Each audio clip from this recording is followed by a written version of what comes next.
John Robertson.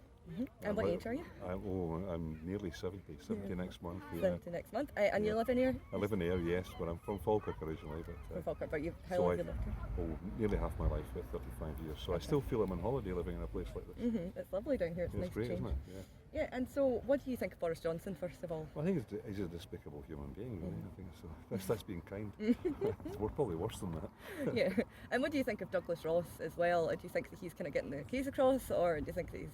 I think he's embarrassing, really. I mean, we've seen several UK-based commentators interviewing him, and they've been close to laughter, really, at times, as he slithers around, ignoring the request for an answer. He's really quite pathetic. It can't be good for him, really. And so what do you think of independence? Do you support it? Yeah, I'm a long-term supporter, yeah. And so why are you a long-term supporter? Well, really the driving force for me is actually what I'd call maybe anti-imperialism. I'm utterly opposed to British foreign policy. And I was, my father was a keen independence supporter, but until maybe the age of about 40, I was more a Labour voter. And but then I think the Iraq War probably pushed me over, and at that point I decided that really there was no point trying to make Britain a better country. I think the desire for for empire is still there, and so I think the only way is out.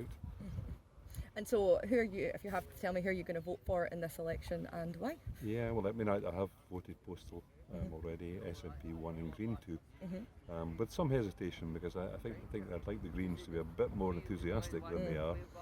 But I'm working on the assumption that Siobhan is going to win this seat, and so therefore the scope for list seats down here may be reduced. And it's a bit of a gamble. I think Joan McAlpin will take Dumfries as well, and that might take away some of the regional or list seats that we have down here. And so, what is the most important issue for you, kind of locally and nationally at the moment in this election that you want people to speak about?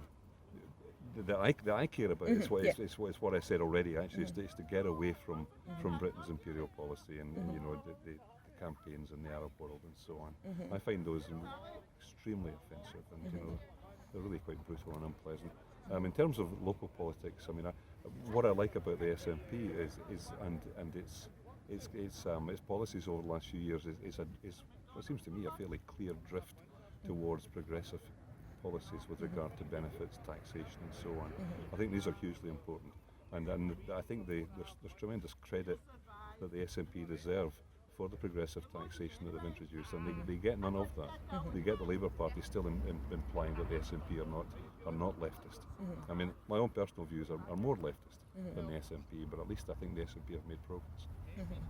And last question, so obviously John Scott's been in power for a long time down here. He's held the seat, I think, the longest time. Yes. So, and what do you think of him, and do you think that it's time for someone new? Well, he's well liked. He's very well liked, and people who vote for other parties always say positive things about him. A bit like the Queen in a lot of ways. I found that. Yeah, being down here. I'm suspicious. I think that I think he just keeps his mouth shut and doesn't say the things that he thinks. He's a Tory like any other. So yeah, I mean, I hold him in the same contempt I hold all Tories. Just because people like him doesn't matter to me. Sorry. All right. I think that's everything I need.